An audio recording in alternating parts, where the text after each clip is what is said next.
Assalamualaikum warahmatullahi wabarakatuh. Bagaimana kabar kalian? Mudah-mudahan kalian dalam keadaan sehat walafiat, tak kurang suatu apapun. Jumpa kembali dalam materi pembelajaran ekonomi.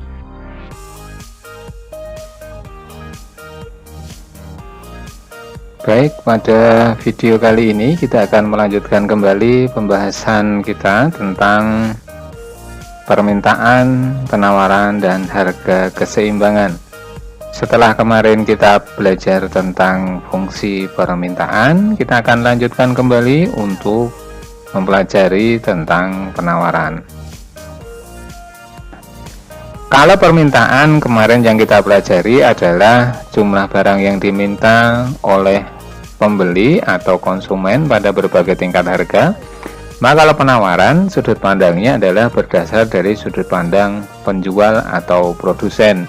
Sehingga penawaran adalah jumlah barang yang ditawarkan oleh seorang penjual pada berbagai tingkat harga dalam waktu tertentu.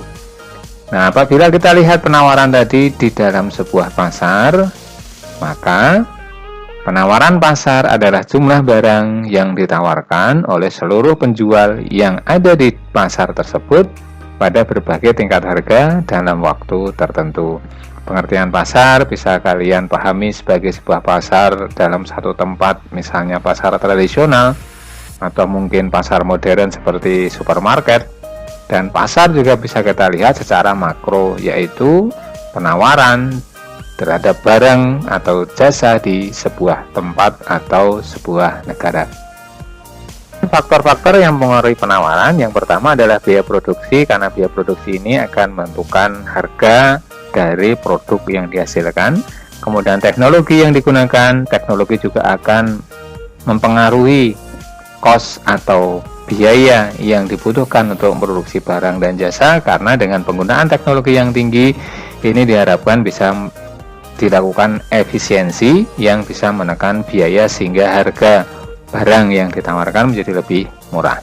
Kemudian ada perubahan harga barang lain, di mana kalau barang yang ditawarkan tadi adalah barang substitusi atau barang pengganti ataupun barang komplementer atau barang pelengkap, tentu harga barang pengganti atau barang pelengkap tadi akan mempengaruhi dari penawaran terhadap barang tersebut. Kemudian perkiraan harga pada masa yang akan datang. Perkiraan harga pada masa yang akan datang ini juga akan mempengaruhi seorang penjual dalam menentukan jumlah barang yang ditawarkan. Pada masa yang akan datang akan terjadi kelangkaan atau tidak di dalam sebuah perkiraan, maka akan mempengaruhi jumlah barang yang ditawarkan. Kemudian banyak produsen, ini kaitannya dengan kompetisi atau persaingan. Pajak dan subsidi kaitannya dengan pemerintah dalam melakukan regulasi pengenaan pajak atau malah memberikan subsidi atau bantuan. Dan yang terakhir adalah peristiwa alam, misalnya banjir, tanah longsor, dan lain sebagainya. Tentu ini akan berakibat pada jumlah barang yang ditawarkan. Kalau hukum permintaan berbanding terbalik, maka kalau hukum penawaran berbanding lurus, yaitu apabila harga barang naik, maka jumlah barang yang ditawarkan akan bertambah. Atau sebaliknya, jika harga barang turun, maka jumlah barang yang ditawarkan akan turun pula. Sehingga harga dan jumlah barang yang ditawarkan ini berbanding lurus. Kalau naik harganya, maka jumlahnya akan juga naik. Jika harganya turun, maka jumlahnya juga akan ikut turun.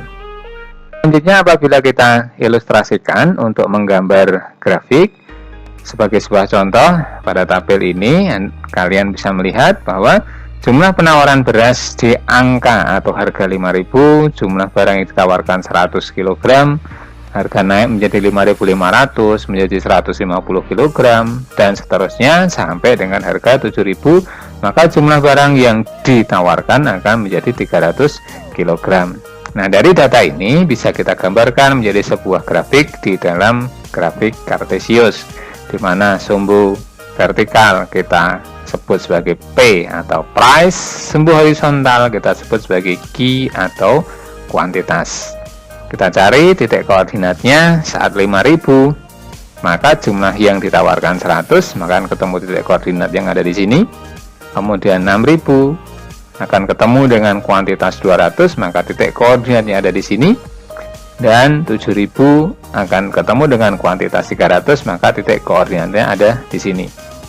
Nah, 3 titik koordinat ini atau minimal 2 titik koordinat tadi bisa kita hubungkan dengan garis lurus yang kemudian kita sebut garis lurus yang miring dari kiri bawah ke kanan atas ini sebagai grafik supply atau grafik penawaran.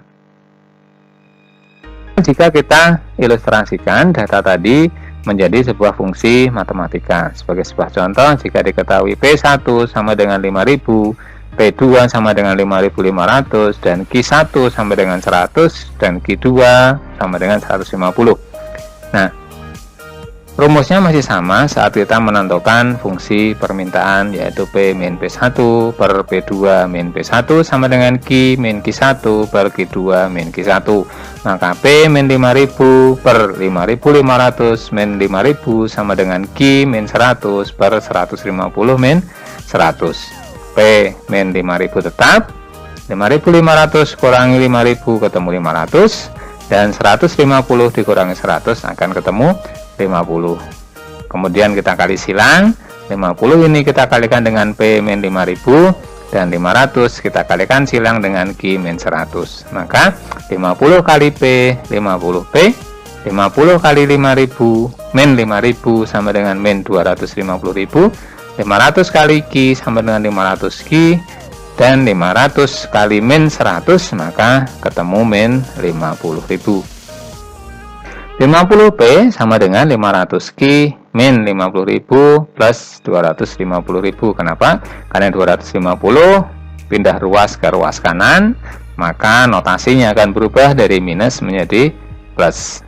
50P sama dengan 500Q plus 200.000. Kenapa? Karena 250.000 minus 50.000. Maka P sama dengan 500Q plus 200.000 dibagi dengan 50. 500 dibagi 50 10Q, 200.000 dibagi 50 sama dengan 4.000. Inilah yang kita sebut sebagai fungsi penawaran P sama dengan 10Q plus 4.000.